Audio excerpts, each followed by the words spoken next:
10.2 question number 14 आपके पास यहाँ पे बोल रहे show that the vector I plus j plus k is equally inclined to the axis OX, OY and OZ. आपके पास बोल रहे हैं जो वेक्टर हमारे पास तीनों एक्सिस से इक्वली इंक्लाइंड है। इक्वली इंक्लाइंड का मतलब जो एक्स एक्सिस से एंगल बनता है वो अल्फा होता है, एक तरफ बनता है बीटा और एक तरफ बनता है हमारा, अगर अल्फा बीटा गामा तीनों के तीनों में इक्वल दिखाने हैं तो उसकी जगह मैं दिखा दूं cos alpha cos beta cos gamma. अगर ये तीनों के तीनों आपस में इक्वल है इसका मतलब तीनों के तीनों आपस में क्या है, हमारे इक्वली इंक्लाइंड है। cos alpha cos beta gamma, cos alpha की वैल्यू बेटा किसकी होती है x अपॉन r, इसकी वैल्यू होती है मेरी y अपॉन r, इसकी वैल्यू होती है z अपॉन में r। सो हमारे पास a वेक्टर गिवन है i plus j plus k, इसका मैग्नीट्यूड निकालेंगे तो हमारे पास आ जाएगा square root of 1 square plus 1 square plus 1 square which is equal to root 3। इसका यूनिट वेक्टर फॉर्म करो, यूनिट वेक्टर हमारे पास आ जाएगा बेटा वेक्टर अपॉन मैग्नीट्यूड, वेक्टर हो जाएगा हमारे पास i plus j plus k divide by root 3। Unit vector में हमारे पास आ जाएगा बेटा 1 upon root 3 i cap, 1 upon root 3 j cap, 1 upon root 3 k cap. अभी हम लोगों ने लास्ट में क्या फॉर्म करा है, यूनिट वेक्टर है। तो यूनिट वेक्टर के अंदर जो हमारे पास ये कंपोनेंट्स आए हैं ये हमारे कौन से हैं, डायरेक्शन कोसाइंस होते हैं, एलिमेंट, तीनों के तीनों आपस में क्या हो गए, इक्वल हो गए, which implies they are equally inclined. Clear है ये चीज। इक्वली इंक्लाइंड का मतलब अल्फा बीटा गामा इक्वल दिखाना है। अल्फा बीटा गामा अगर इक्वल है तो cos alpha cos beta cos gamma तीनों सेम रहेगा हमारे पास, cos alpha cos beta cos gamma या अल्फा एल एम एन तीनों एक ही बात है हमारी। cos अल्फा की वैल्यू क्या होती है x अपॉन r, r क्या होता है रिजल्टेंट। तो हम लोगों ने पहले क्या करा, जो भी आपके मैग्नीट्यूड वेक्टर गिवन था उसका हम लोगों ने मैग्नीट्यूड निकाला, मैग्नीट्यूड निकालेंगे यूनिट वेक्टर निकाला, यहाँ से हमारे पास डायरेक्शन कोसाइन है। क्लियर है ये। इसी में पूछेंगे डायरेक्शन रेशियोज हैं, तो डायरेक्शन रेशियोज क्या है ए वेक्टर के, 1 1 1, यहाँ पे क्या आई के साथ कोएफिशिएंट 1 है, जे के साथ 1 है, के के साथ 1 है, तो डायरेक्शन रेशियोज होंगे हमारे 1 1 1 और डायरेक्शन कोसाइंस क्या है बेटा 1/√3 1/√3 1/√3। इसके बाद नेक्स्ट है हमारे पास क्वेश्चन नंबर 15। क्वेश्चन नंबर 15 में आपके बोल रहा है find the position vector of a point r which divides the line segment joining the points p and q। p आपके पास गिवन है i plus 2j minus k और q आपके पास given है बच्चे minus i plus j plus k। इसको divide कर रहा है बेटा किस रेशियो में, 2:1 में डिवाइड कर रहा है। तो मान लेता हूँ कि पहले वाला अगर हमारे पास a वेक्टर है, दूसरे वाला हमारे पास b वेक्टर है, तो r के कोऑर्डिनेट सेक्शन फॉर्मूला जो 10 तक पढ़ता वो हो जाएगा बेटा mb vector plus na vector upon में m प्लस n हो जाएगा। क्या हो जाएगा हमारे इसके coordinates, mb vector plus na vector upon में m प्लस n आ जाएगा।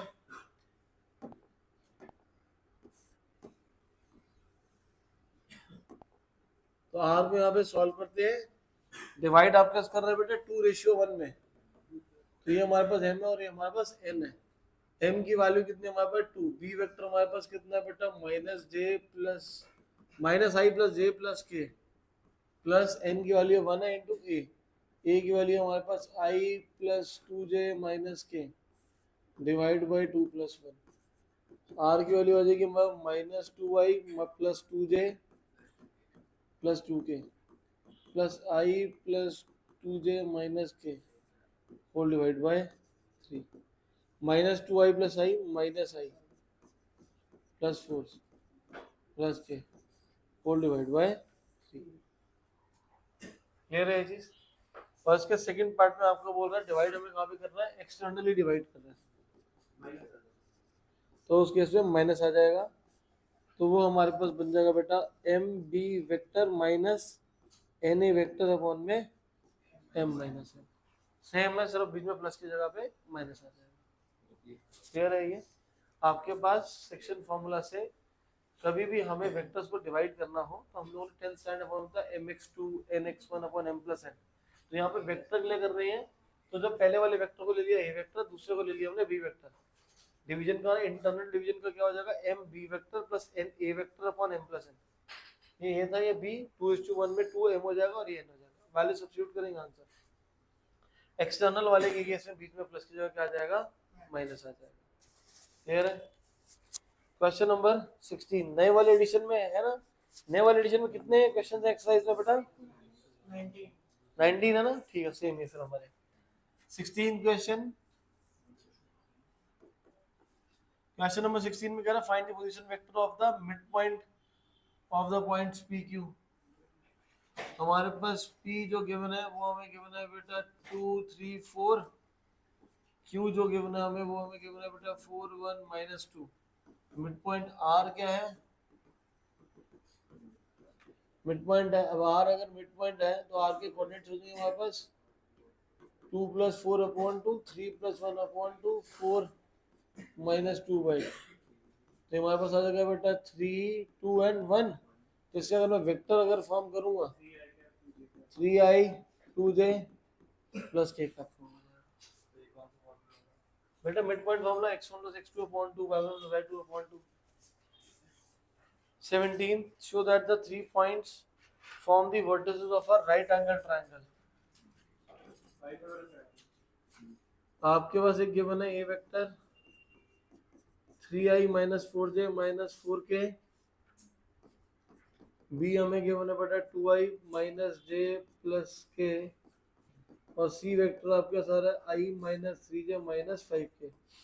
हम लोगों को यहाँ पे दिखाना है forms of vertices of a right angle triangle. Right angle triangle की अगर इसको हमें शो करना है तो राइट एंगल राइट साइड में क्या होता है, दो साइड्स की स्क्वायर का सम थर्ड साइड के स्क्वायर के इक्वल हो जाता है। तो वहाँ पे जो AB square plus BC square लिखते थे, AB का मतलब क्या है कि AB की लेंथ निकाल रहे हैं और वेक्टर में लेंथ का मतलब क्या हो जाएगा, मैग्नीट्यूड निकालना। तो ABC तीन वेक्टर आपके पास गिवन है, तीनों के मैग्नीट्यूड्स निकालिए। ए वेक्टर का मैग्नीट्यूड निकालते हैं तो हमारे पास आ रहा है, एक मिनट बेटा, 9 + 16 + 16 √41। बी वेक्टर का कितना आ जाएगा हमारे पास, दिस इज 4 + 1 + 1 कितना आ जाएगा ये √6। और अगर सी वेक्टर के लिए सॉल्व करेंगे तो 1 + 9 + हमारे पास है 35 आ रहा है, 1 + 9 रूट। अब यहाँ पे दो साइड्स का स्क्वायर क्या तीसरे के स्क्वायर के इक्वल आ रहा है, यस। कौन से वाला, बी और सी को स्क्वायर करो, magnitude of B square plus magnitude of किसके इक्वल आ गया, magnitude of A square, which implies the vectors form the vectors form the vertices of a right angle triangle। Clear है ये? क्वेश्चन नंबर 18 चार parts जो मैंने कहना which of the following is not true. आपका diagram कुछ इस तरीके से बना हुआ है, A B C, A B vector, B C vector, A C vector. पहला पॉइंट आपके पास बोल रहा है बेटा A B vector plus B C vector plus C A vector is equal to 0। क्या ये ट्रू है? आपके पास इस जो ट्रायंगल लॉ के हिसाब से ये हमारा फॉर्म करेगा A B plus B C is equal to, अब ए सी को मैं लिख सकता हूँ -CA, लेफ्ट पे ले आओ, सही आ गया ना? तो पहले में सही आ गया, तो जो पहली वाली कंडीशन है वो हमारी क्या है, करेक्ट है। नॉट ट्रू पूछा है, ट्रू पूछा है, नॉट ट्रू पूछा है तो पहली वाली स्टेटमेंट तो ट्रू हो गई। दूसरी वाली स्टेटमेंट आपके पास बोल रहा है A B plus B C minus A C vector equal to 0, ये भी ट्रू है। माइनस कॉमन अगर ले लेता हूँ तो ये जगह minus of A C vector और ये हो जाएगा मेरा सी ए वेक्टर। ये गलत है स्टेटमेंट शायद, क्योंकि आपके पास ए बी सी वेक्टर है तो यहाँ से हमारा फॉलो करेगा A B plus B C is equal to A C vector, A B plus B C minus A C, ये भी सही है बेटा। सेकंड और थर्ड चेंज हुआ होगा, सी है वो बुक में भी चेंज हुआ होगा। A B vector plus B C vector दिखा रहे हैं यहाँ पे माइनस सी है। इसको अगर मैं राइट पे ले जाऊंगा तो हो जाएगा A B plus B C is equal to C A vector, जो कि गलत है क्योंकि वो हमारा ए सी वेक्टर के इक्वल है। तो जो थर्ड वाली स्टेटमेंट हमारी इनकरेक्ट है। फोर्थ वाले में हमने माइनस सी भी लिखा हुआ, माइनस सी भी को लिखेंगे तो वो प्लस बी सी के इक्वल हो जाएगा। नेक्स्ट हम लोगों ने आज स्टार्ट करना है स्केलर प्रोडक्ट।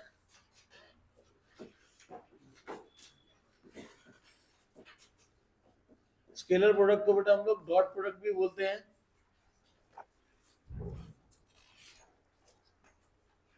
तो आपके पास यहाँ पे डॉट प्रोडक्ट दो वेक्टर्स के लिए ए वेक्टर डॉट बी वेक्टर, ये हमारे पास होता है बेटा ए बी कॉस थीटा के लिए, वेयर जो ए है वो मैग्नीट्यूड होता है ए वेक्टर का, बी जो होता है वो आपका डिनोट कर रहा है magnitude of the B vector. A dot B हमारा हो जाएगा ए बी कॉस थीटा के इक्वल। ए डॉट बी हमारा कितना हो जाएगा A B cos theta. A किसके इक्वल है मैग्नीट्यूड ऑफ ए, बी किसके इक्वल है मैग्नीट्यूड ऑफ बी के इक्वल है।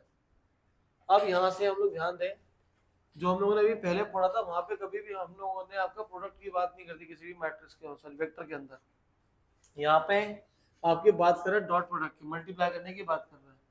अब अगर हम पूछे कि दो वेक्टर के बीच में एंगल कितना है तो वो एंगल निकालने के लिए क्या करेंगे, cos theta equal to A vector dot B vector upon में ए बी के इक्वल आ जाएगा। तो थीटा की वैल्यू हमारे पास कितनी आ जाएगी, cos inverse A vector dot B vector upon में ए बी। अगर दो वेक्टर आपस में परपेंडिकुलर है, if A vector is perpendicular to B vector, तो थीटा कितना हो जाएगा 90, तो cos 90 की वैल्यू कितनी आ जाएगी 0। अब cos 90 अगर हमारे पास 0 हो जाएगा, a डॉट बी की वैल्यू होती है बेटा ए बी cos थीटा, तो a डॉट बी हमारा किसके हो जाएगा 0 के इक्वल आ जाएगा। क्लियर है। फिर इसके बाद अगर दो वेक्टर आपस में पैरेलल है तो थीटा हमारा कितना हो जाएगा 0 हो जाएगा। थीटा अगर 0 हो गया, a dot B A B cos 0 a dot B is equal to A B के इक्वल आ जाएगा। फोर्थ केस, अगर दो वेक्टर्स आपस में पैरेलल है बट ऑपोजिट इन डायरेक्शन है, तो उस केस में थीटा कितना हो जाएगा 180 डिग्री। तो ए डॉट बी बेटा किसके हो जाएगा ए बी इंटू कॉस 180, और कॉस 180 की वैल्यू कितनी होती है -1। So A dot B minus of A B के इक्वल आ जाएगा। क्लियर है ये। तो दो वेक्टर्स अगर आपस में डॉट प्रोडक्ट निकाल रहे हैं तो उसका रिजल्ट होगा हमारा ए बी कॉस थीटा के इक्वल। ए क्या है मैग्नीट्यूड ऑफ ए, बी क्या है मैग्नीट्यूड ऑफ बी। दोनों के बीच में अगर मेरे को एंगल निकालना है तो cos थीटा किसके हो जाएगा a डॉट बी अपॉन में a b हो जाएगा।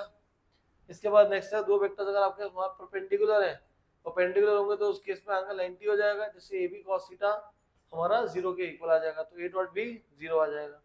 तो कभी भी दो वेक्टर्स को अगर आपस में परपेंडिकुलर दिखाना है तो हम बोल सकते हैं कि उसका डॉट प्रोडक्ट कितना है 0 के इक्वल है। आफ्टर दिस अब हमने लिख तो दिया लेफ्ट साइड पे a डॉट v। अब a डॉट v को एक्चुअल में सॉल्व कैसे करोगे आप, उसके लिए आपको देखना पड़ेगा बेटा आई कैप जब आई कैप से मल्टीप्लाई होगा, जे कैप जब जे से मल्टीप्लाई होगा और के से मल्टीप्लाई होगा, तो इसकी वैल्यू होती है हमारे पास 1। फिर इसके बाद I dot J, J dot के एंड के डॉट आई, ये सब हमारे पास कितना आता है 0 के इक्वल होता है डॉट प्रोडक्ट में। मतलब आई से मल्टीप्लाई होगा तो 1, जे से मल्टीप्लाई होगा तो 1, के से मल्टीप्लाई होगा तो 1 के इक्वल हो जाएगा। आई जे से मल्टीप्लाई होगा, जे के से होगा या के आई से मल्टीप्लाई होगा तो हमारा कितना हो जाएगा 0 के इक्वल है। इसको यूज कैसे करना है हमें, फॉर एग्जांपल ए वेक्टर है हमारा 2i plus 3j plus 4k और बी वेक्टर के आपके पास आ रहा है बेटा -i minus 3j minus 5k, ये हमारे पास आ रहा है। आपको अगर है find A dot B, find A vector dot B vector. अब मेरे को दोनों वेक्टर्स क्या करना है, आपस में मल्टीप्लाई करना है, तो वेक्टर्स को मल्टीप्लाई करने के लिए इनका यूज करेंगे।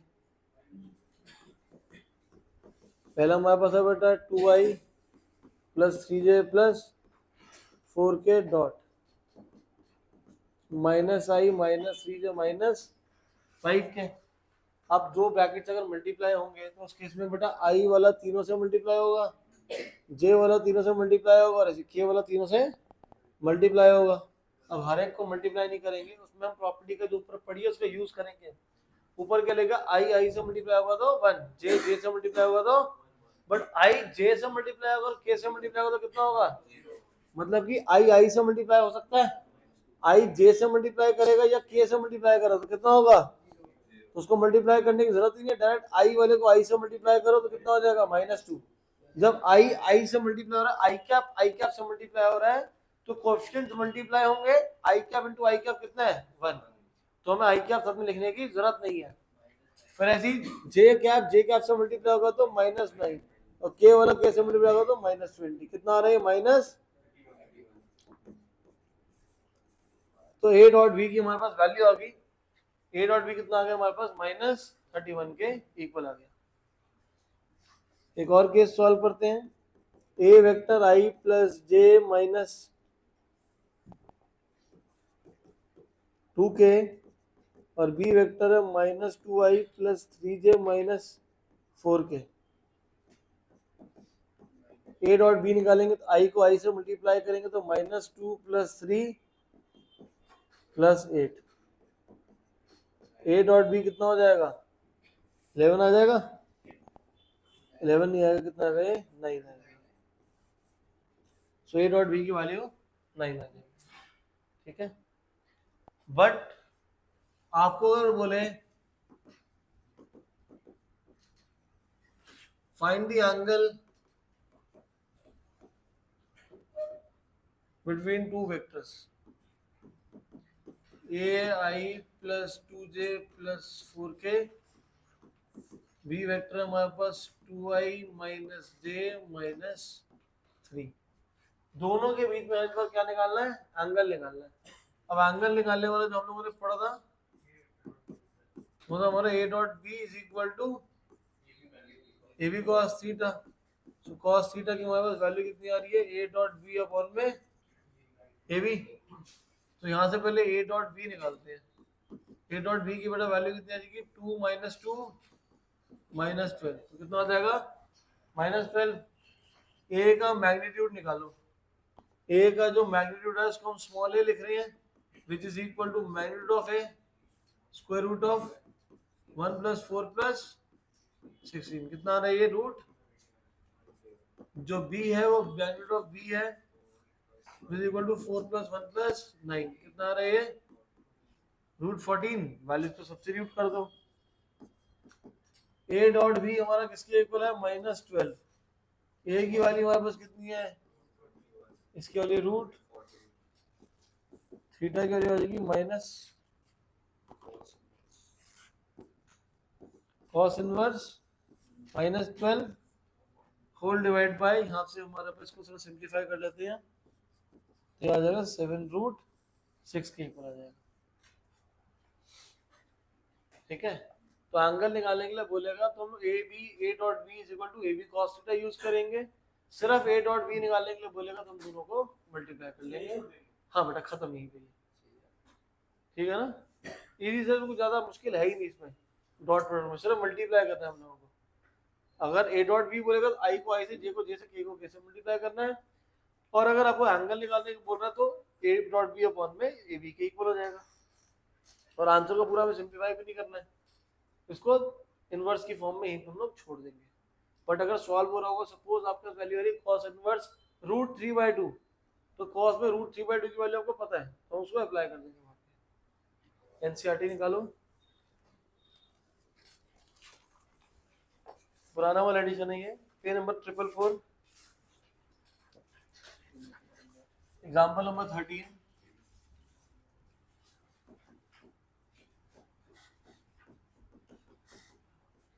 ये हमारे पास बोल रहा है find the angle between the two vectors having magnitude 1 और 2 तो अज्यूम कर लेते हैं कि ये हमारे पास 1 है, बी की वैल्यू 2 है और ए डॉट बी आपको कितना गिवन है 1। हमें एंगल निकालना है। ए डॉट बी बेटा किसके लिए होता है A B cos theta 1 is equal to 1 into 2 into cos theta. Cos theta is equal to 1/2। Cos में वैल्यू 1/2 हमारी कब होती है कॉस 60 में।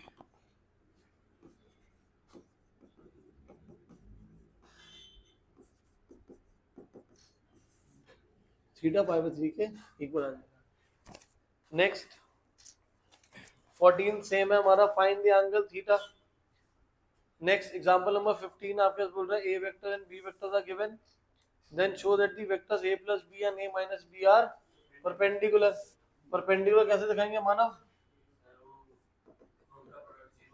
डॉट प्रोडक्ट कितना हो जाएगा 0 हो जाएगा।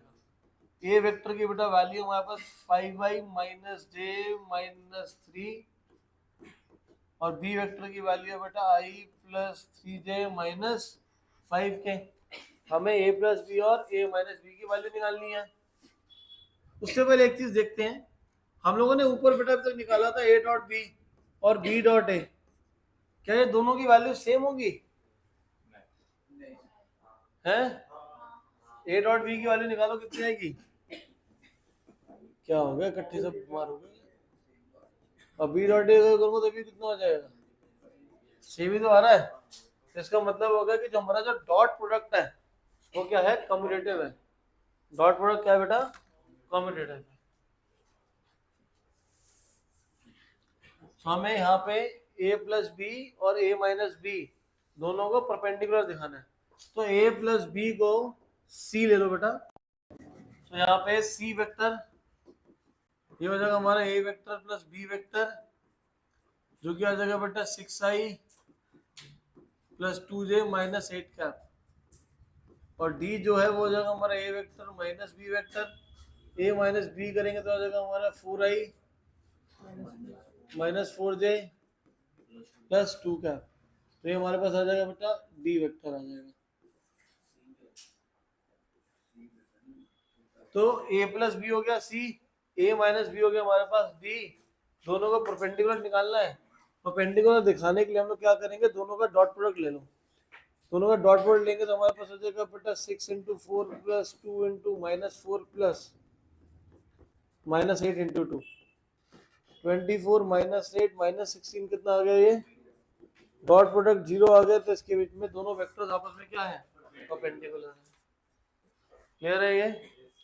परपेंडिकुलर दिखाने का मतलब क्या है कि जो दोनों के बीच का डॉट प्रोडक्ट है उसको हमें कितना दिखाना है 0 दिखाना है। इस चैप्टर में तो मेरा तो कोई नहीं बोल सकता इसमें नंबर नहीं आएंगे। आ जाएंगे इसमें नंबर बेटा। ये जो हमारे दो चैप्टर्स हैं वेक्टर एंड 3D दोनों मिला के 12 नंबर के हैं। तो क्या फायदा? आराम से आ जाएगा बेटा, बहुत इजी है। 5-6 नंबर तो हो ही जाएंगे। 5 नंबर का भी आएगा, 5 नंबर तो बाहर की फ्री है। अब इंटीग्रेशन से कंपेयर करोगे इसको तो कुछ भी नहीं है। ये तो फिफ्थ स्टैंडर्ड के बच्चों को मल्टीप्लाई करेंगे तभी हो जाएगा सॉल्व। इसके बाद एग्जांपल नंबर 16 से पहले 17 करते हैं। अभी करो 17 पहले कर लेते हैं बेटा। आपको magnitude of a minus B निकालना है। हमें मैग्नीट्यूड ऑफ a गिवन है, b गिवन है और a डॉट b गिवन है। हमें a डॉट b 4 गिवन है। अब यहाँ से हम लोग निकाले कैसे इसको? कभी भी इस टाइप का क्वेश्चन आ जाए आपके पास कि हमें a vector plus b vector का मैग्नीट्यूड निकालना है या a माइनस b का मैग्नीट्यूड निकालना है या 2a माइनस 3b का मैग्नीट्यूड निकालना है, ऐसे हर एक केस में जो भी हमें निकालना है उसका स्क्वायर कंसीडर कर लेना। a माइनस b का मैग्नीट्यूड का होल स्क्वायर ये हमारा हो जाएगा, यहाँ ब्रैकेट लग जाएगा a minus B multiplied by a minus B.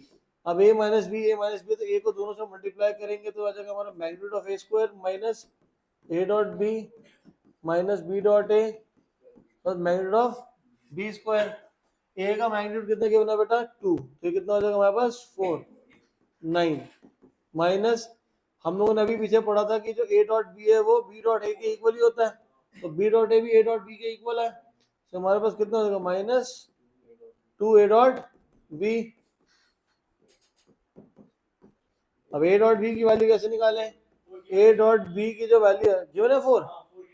अच्छा ठीक है, अगर ए डॉट बी की वैल्यू ना गिवन होती तो ए बी कॉस थीटा से निकाल लेना, तो उस केस में फिर थीटा भी साथ में गिवन होगा।